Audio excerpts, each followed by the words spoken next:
नौनिहाल साफ़ी ऐं रूह अफ़ज़ा शरबत समेत मुख़्तलिफ़ सिहत बख़्श नुस्ख़ा ठाहींदड़ इदारे हमदर्द लेबॉरेटरीज़ जे सेल्स डायरेक्टर मुबैना तौर हिक एरिया मैनेजर खां हयाती खसे वरिती। हमदर्द लेबॉरेटरीज़ साहिवाल में एरिया मैनेजर तौर कमु कंदड़ सरफराज़ अहमद दिलि जो दौरो पवण सबबि फ़ौत थी वियो आहे। ॿुधायो पियो वञे त सरफराज़ अहमद खे संदसि जी साहिवाल खां बहावलपुर में बदिली थियण जे सदमे जे करे दिलि जो दौरो पइजी वियो, जंहिंजे करे हू ज़िंदगी विञाए वेठो।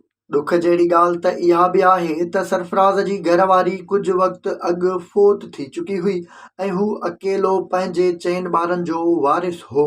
पर इंतिहाई अफ़सोसनाक ॻाल्हि इहा आहे त तक़रीबन 2 महीना पोइ अक्टूबर जे महीने में सरफराज़ जी न्याणीअ जी शादी रिथियल हुई ऐं घरवारीअ जे फ़ौत थियण खां पोइ सरफराज़ जो सभ खां वॾो ख्वाब बि संदसि हयातीअ में पूरो न थी सघियो। ज़रियनि जो चवणु आहे त साहिवाल में हमदर्द लेबॉरेटरीज़ जे सेल्स डायरेक्टर सरफराज़ जी जाइ ते ज़ाती वास्ते वारे शख़्स खे मुक़ररु कयो ऐं सरफराज़ जी बदिली बहावलपुर करे छॾी।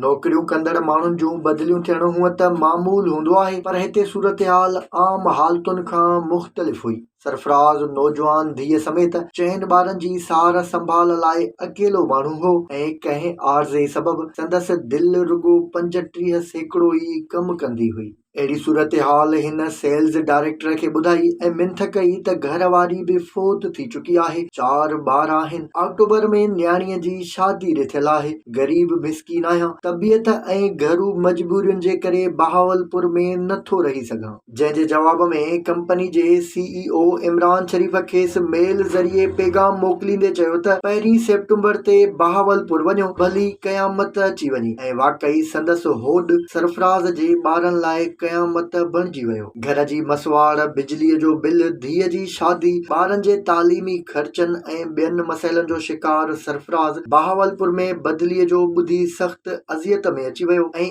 ईमेल ज़रिए अहिड़ो पैगाम पढ़ंदे ई खेसि दिलि जो दौरो पइजी वियो, जंहिं सबबि हू सभिनी परेशानियुनि खां त आजो थी वियो, पर संदसि जो घरवारीअ खां पोइ न्याणीअ जी शादीअ वारो सभ खां वॾो ख्वाब बि पूरो न थी सघियो।